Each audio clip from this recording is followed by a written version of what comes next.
Fala, rapaziada do canal MC Vasco Play e canal Mário Coelho Vasco. Vocês pensaram que nesse período, sem jogos do Vasco, não teria muito o que falar? Muito pelo contrário, tivemos várias novidades. Não, Berbet? Discorda? Tá meio fraco de notícia?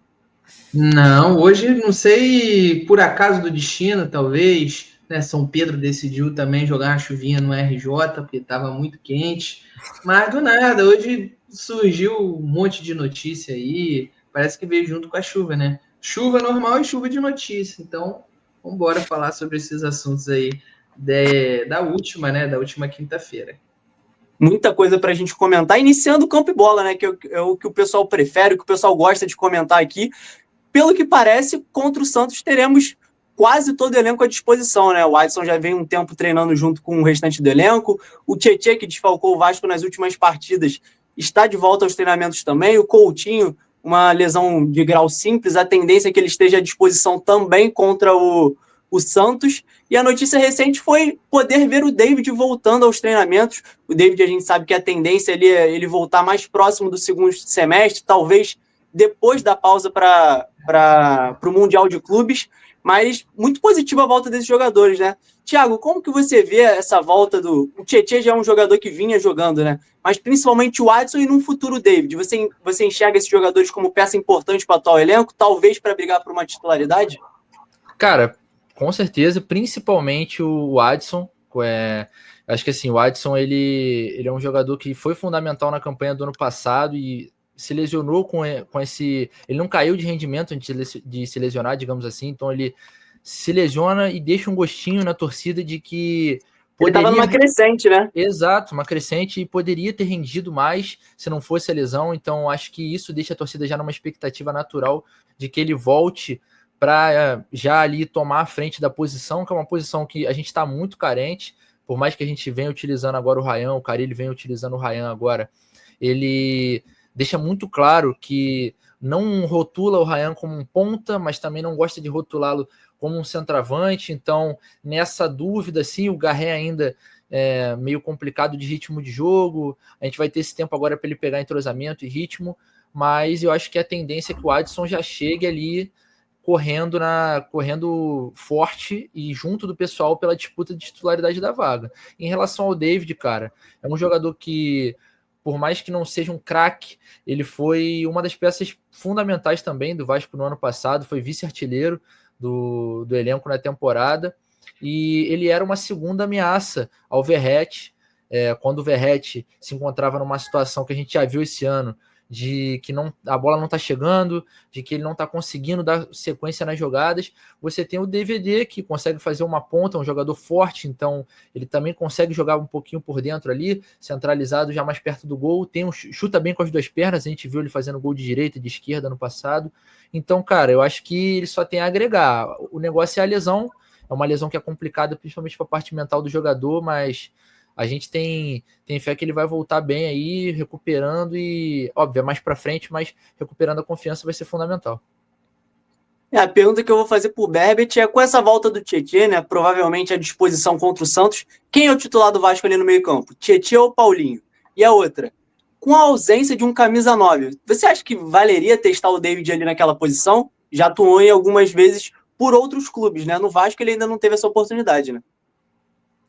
Olha, Gustavo, então, como você falou, né, são 5 jogadores ao todo, no geral, né, dentro do departamento médico ali. Quem realmente está ali numa fase um pouco, uma menor evolução é no caso o David, mas nas imagens mais recentes que foram divulgadas, ele já está fazendo um trabalho ali com bola, né, o que anima, porque, querendo ou não, como você mesmo disse já nesse vídeo, o prazo era que ele retornasse só ali a partir do segundo semestre, depois do Super Mundial. Mas, por exemplo, o Estrela já está treinando com um grupo em processo de recondicionamento físico. O Adson ainda não está treinando com um grupo, mas já faz um trabalho com bola, né? Então, assim, o próprio Coutinho apareceu no vídeo também, dando algumas voltas no gramado. E o Tietê, querendo ou não, teve um probleminha ali no joelho, mas há sim a chance dele retornar a voltar a ficar à disposição do elenco vascaíno antes da estreia no Brasileiro contra o Santos. E bom, cara, eu acho que assim, entre Tietê e Paulinho, nós temos uma amostragem maior do Paulinho, né? De forma geral, até aqui tudo bem, é começo ainda, de passagem. O Tietchan, a gente sabe de toda a qualidade que ele tem, dos reforços ali que chegaram, foi o único que chegou, entre aspas, né, antes da chegada do próprio Nuno e até mesmo do Garré, por exemplo, era o que você citava ali, não, esse cara aqui vem para ser titular de maneira incontestável, mas ele oscilou bastante, teve algumas partidas sendo discreto. Talvez ali a gente pode levar em consideração pela ausência dos pontas, né, que são cruciais nesse esquema do Fábio Carille, mas se você tiver que escolher entre o Tietchan e até mesmo o Paulinho ainda estando se recuperando dessa grave lesão no joelho, né, que ele teve, inclusive o Carille disse, né, que nos últimos momentos onde ele ficou de fora, foi poupado, foi até por questões musculares, né, desconforto, no caso que é natural para o jogador que vem, né, vem retornando depois de um problema sério ali no joelho. Mas, se você tiver que escolher entre o Paulinho e até mesmo o Tietchan, eu ficaria com o Paulinho também por conta da questão física, né? Já que, obviamente, se você for comparar, a questão do Paulinho, ele está numa condição física superior. E ali sobre o DVD, sim, cara, é um cara que eu gosto bastante, ele já faz esse papel, né? Já fazia esse papel mesmo aberto pela ponta, ajudava muito o Piton, inclusive. O Piton caiu muito de rendimento depois que o David saiu do time, né? Era um jogador questionável, inclusive, pela torcida do Vasco. E eu dizia, olha, ele se machucou e vocês vão sentir saudades do homem. Que saudade do meu ex, tá vendo? Não é ex, literalmente, mas a galera sentiu saudade, com certeza, aí do David. Acho que era um cara muito, assim, subvalorizado dentro do Vasco. Não estou dizendo que ele é um craque, tá, gente? Mas ele tem o seu valor, fez gols importantes. Ali aquele potencial de jogada individual que ele tem, driblando, finalizando de fora, acho muito interessante. E como eu falei, a não ser o Verratti, ele era o único jogador que tinha essa capacidade, sabe, de dominar e dar o corpo e esperar os companheiros chegarem, sabe? Então ele ajudava muito nesse desafio. Eu acho que ele fazia dupla com o Piton. Ele fazia isso até melhor do que o próprio Verratti, né? Isso é até uma crítica que eu tenho ao Verratti. O Verratti é um cara grande, mas poucas vezes ele consegue fazer esse pivô, né? E o David fazia isso de forma perfeita ali para a ultrapassagem do Piton. Agora a gente puxando um pouquinho sobre outro assunto, né? A gente falou na última semana sobre a abertura da janela de transferência. Já novamente temos uma janela aberta, dessa vez janela doméstica. Tivemos a notícia no último dia sobre a desistência do Galo, né, do empréstimo do Palácios. Então a tendência agora é que o Vasco, além daquelas posições que eu e o Berbet já tínhamos citado na última semana de interesse, né, que seria um lateral esquerdo, um zagueiro e um reserva para o Verratti, a tendência é que a procura por um ponta de característica mais ofensiva, né, que seja mais de velocidade, força física, a tendência é que essa posição também seja uma vontade do Vasco. E aí o nome que circula é o do Max, né? Tivemos atualizações sobre ele, né, Berbet? Isso, exatamente. Uma informação trazida aí pelo nosso amigo, Matheus Gilbert, inclusive, tem vídeo aqui no canal um pouco mais detalhado, então, se você não sabe ainda, tá por fora dessa situação aí do Max de forma geral, só procurar aqui no nosso canal, principalmente no MCVPay, tá? O vídeo aí do nosso querido amigo Gilbert, o anterior a esse aqui, falando sobre o Max. Mas, enfim, o Gilbert trouxe, né, essa info de que o Vasco realmente fez uma procura pelo jogador ali, mas até o momento não passou disso. E o Vene Casagrande até complementou essa informação, essa info também de procura foi do nosso amigo, o Rodrigo Silvério, também falou algo semelhante a isso, mas o Vene Casagrande, ele trouxe um pouco mais de detalhes, né, dizendo que conversou com o presidente do Sampaio Correia, que realmente o Vasco procurou ali, fez uma sondagem pelo jogador. Quando a gente diz sondagem, ele vai chegar lá e vai perguntar o seguinte, e aí, quais são as condições de um possível negócio?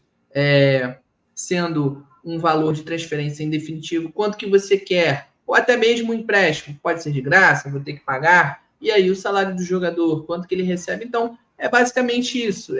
Isso que é uma consulta, isso é uma sondagem, que é algo natural do futebol. É o primeiro estágio para você avançar em uma negociação. Mas, enfim, de acordo aí com as informações do colega, o Vene Casagrande, o Sampaio Corrêa, ele quer R$500 mil por empréstimo ou até mesmo R$3 milhões, caso o Vasco queira o Max em uma transferência em definitivo. E esse valor seria por 50% do jogador, né? Acho que isso está na informação do Vene. Eu não sei exatamente se é isso, mas eu confio em você. Esse detalhe em si, a minha memória não está assim, me ajudando nesse momento, mas se algum dos amigos aí puder checar, eu agradeço. Mas em questão de porcentagem, eu não sei exatamente, não. E aí, Thiago, por esses valores, vale a transferência do Max, né? A gente falava muito sobre aposta, que talvez um jogador jovem que poderia ser um potencial de revenda no futuro, você acha que vale? Cara, ele cumpre essas características, eu acho que isso faz parte ali do escopo do jogador.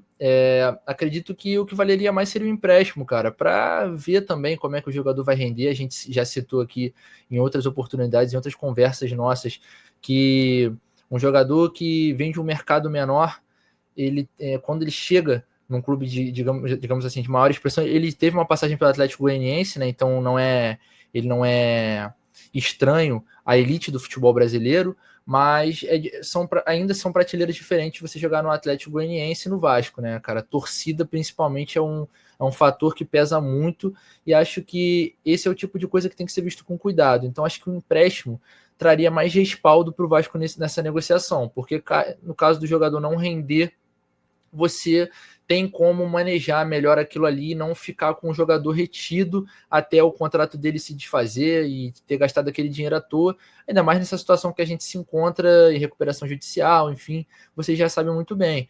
Mas eu acho que é isso, cara. É um jogador que, como a gente disse, ele e Palácios, querendo ou não, por mais que um esteja no Galo e outro no Sampaio Corrêa no momento, os dois cumprem requisitos assim, a gente poderia classificar como apostas. Assim, a gente não consegue determinar que, se, por exemplo, o Palácio seria um jogador que chegaria para jogar, escolheria a camisa no Vasco. Não consigo dar esse veredito do Palácios, assim como também não consigo fazê-lo com o Max. Então é justo colocá-los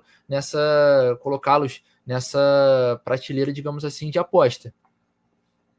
Concordo, cara.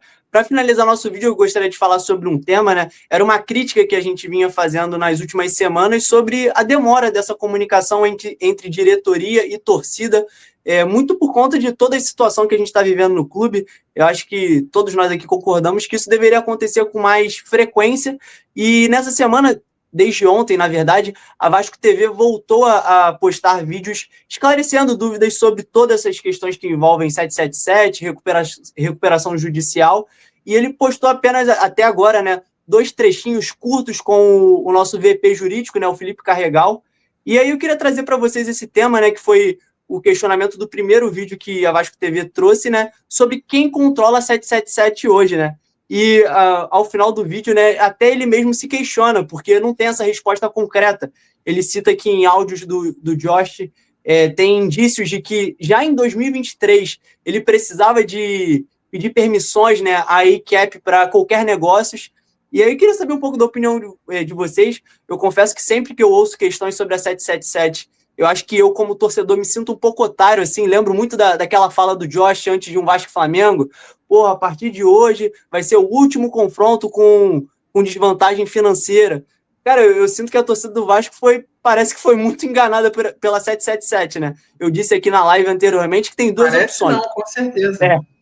Tem duas opções. Ou a empresa fez isso tudo fez tudo isso com muito bem feito, né? E conseguiu esconder tudo isso, ou o processo de venda foi muito mal feito, né?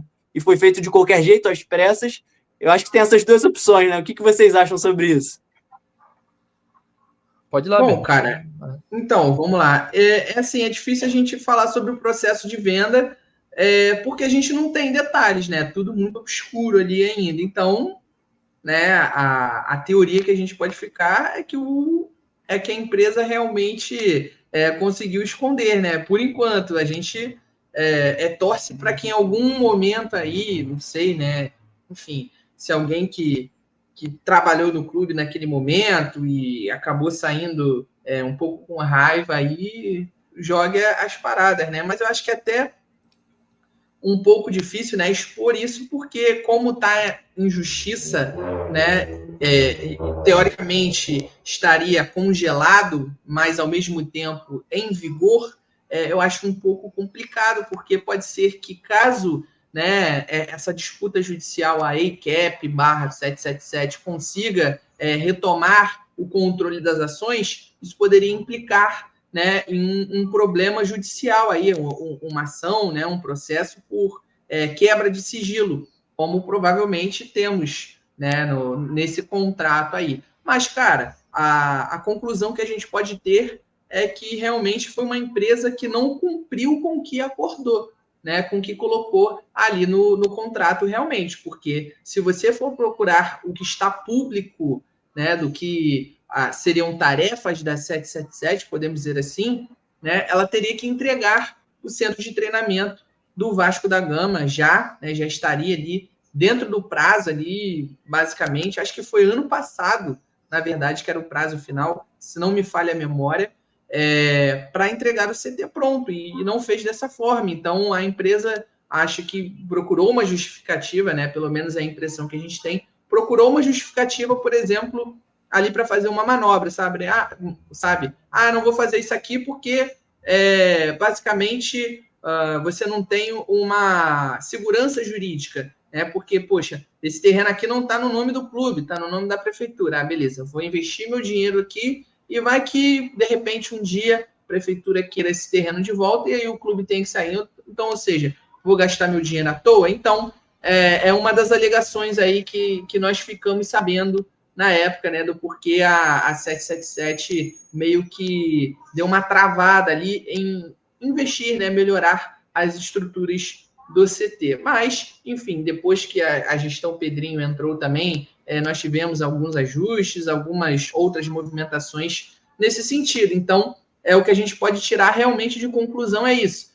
Pelo que se fala, realmente foi um contrato muito bem amarrado, mas o Vasco pegou uma empresa que não conseguiu cumprir, né, com o que realmente prometeu. Então, esse que acaba sendo o grande problema. Então, assim, é um pouco bizarro, né, você olhar todas essas questões nebulosas, podemos dizer assim, né, de que, teoricamente, o Josh é o sócio proprietário, né, tá escrito lá no organograma, podemos dizer assim, da empresa, e ele, no caso, ele tem que receber a aprovação de uma pessoa que não está nem dentro ali do esquema, né, da estruturação da empresa para fazer uma movimentação, talvez fazer um aporte. Então, é meio doido, né? Parece que o próprio Felipe Carregal, quando ele explica, né, as reações dele quando você vê, é complicado. Às vezes a pessoa quer falar, mas as expressões faciais, elas dizem muito mais. Assim, meu Deus, aonde que o Vasco vai amarrar o burro dele, sabe? É totalmente essa impressão que você tem, olhando ali, né, observando ele falar, ele tentando dar as explicações. E aí, Thiago, o que você vê de todo esse imbróglio, essas atualizações? Você tem acompanhado esses vídeos da Vasco TV? Você também vê com essa importância?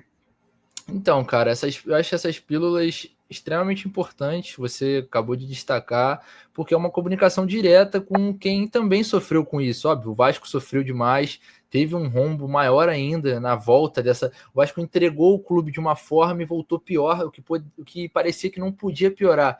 Piorou, e além do Vasco, os torcedores que fizeram parte ativamente dessa situação toda, votaram. Cara, a rapaziada fez, movimento em rede social, todo mundo muito feliz e, você quebrar a cara, digamos assim, desse jeito, como vocês muito bem citaram, você tem uma sensação de que você é um otário mesmo, sabe? Então, os caras tem essa questão dos cheques, que quem já assinava era a ICAP, tem também que o Carregal falou da situação do Pasco, que ele ainda assinava os autos, mas ele já tinha saído da empresa, então é tudo muito nebuloso em relação a 777.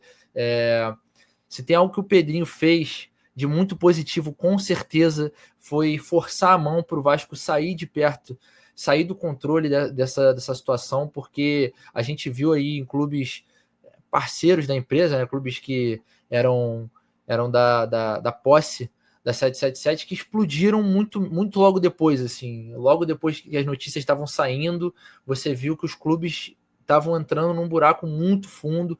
Então, é uma situação que, cara, isso só complica a cabeça do torcedor, cara. Então, além das questões de campo e bola do Vasco, que a gente costuma dizer aqui que é o mais legal de falar, e com certeza ninguém gosta de ficar aqui falando sobre problemas judiciais, acredito eu, mas essa questão também, quando você tem umas férias, um momento que o time não está te estressando, você tem todo essa angústia jurídica que pode, daqui a pouquinho, amanhã, o Vasco pode, sei lá, dando um exemplo, né? Não estou dizendo que vai acontecer, mas pode ser que o Vasco tome um transfer ban do nada, amanhã, e aí já tem outro problema. Então eu acho que esse tipo de coisa, no geral, ele só, como é que eu posso dizer assim, de uma maneira bem clara, ele só prejudica a gente, só complica a vida do torcedor e a vida do clube também, cara. Então eu não queria estar na pele do Pedrinho, não. Eu acho que, como o Thiago falou, acho que todo torcedor sabe que pro Vascaíno nunca vai estar tranquilo, né? Sempre parece que vai aparecer alguma notícia aí que vai incomodar, que vai tirar a nossa tranquilidade, né? Que a gente não tem há 20 anos, talvez, né? Como isso, a galera gosta de falar, né? Parece que enterraram um sapo, sei lá, um focinho de porco em São Januário, cara. Pô, brincadeira. A quantidade de vezes que repetem isso aí, beleza. Antigamente o Vasco era multicampeão. Na minha vez o anão cresce, o Cristo Redentor bate palma, entendeu? Aí realmente é complicado. Mas só para complementar, cara, antes da gente finalizar, quando você falou sobre o Max, né, no caso, sim, eram 3 milhões de reais por 50% dos direitos econômicos, e além disso, a outra questão que eu acabei não respondendo, né, fui tentar fazer uma contextualização sobre o David. Cara, seria interessante, sim, ao meu ver, você testá-lo ali como um centroavante, tentando buscar um ataque um pouco mais móvel. Talvez, não sei se o David se encaixa realmente no falso 9, mas sim, para você ter um atacante de mais mobilidade, para você ter uma variedade tática, acho que seria interessante. Só que eu não sei, eu realmente acho, não tenho essa total certeza de que o David seria tão eficiente de costas, sabe? Eu acho que ele vai muito bem. A impressão que eu tenho é que ele atua muito melhor vendo o campo de frente, sabe? Com realmente essa visão assim de frente para tentar uma jogada individual, uma finalização de longe, até para buscar uma tabela também. Quando você falava, eu lembrava da musiquinha do DVD, né? Bateu no muro, é mais um gol do DVD. Ótima música, por sinal. Vamos muito cantada, tá? Muito cantada. Eu acho que tem menos valor do que deveria. Eu acho que é porque não foi a nossa torcida que fez, mas a música é muito boa. A música é chiclete. Mas tem a versão vascaína. Tem a versão vascaína, inclusive. Eu acho que pouco estourou ainda. A gente tem que incentivar isso aí, porque é uma das melhores músicas que eu já vi aí. Bate junto com a do Ribamar, mano. Pois é. E por favor, né, David, vamos voltar bem para essa versão vascaína aí da sua música estourar, tá? Por favor, porque a gente sabe muito bem, como os amigos aqui já citaram, né, cara? Problema de joelho, romper ligamento é uma situação muito complicada. Nem sempre, na verdade, é raro o jogador já voltar muito bem, né? Como são casos, como eu já mesmo citei, né? Vou ser repetitivo aqui.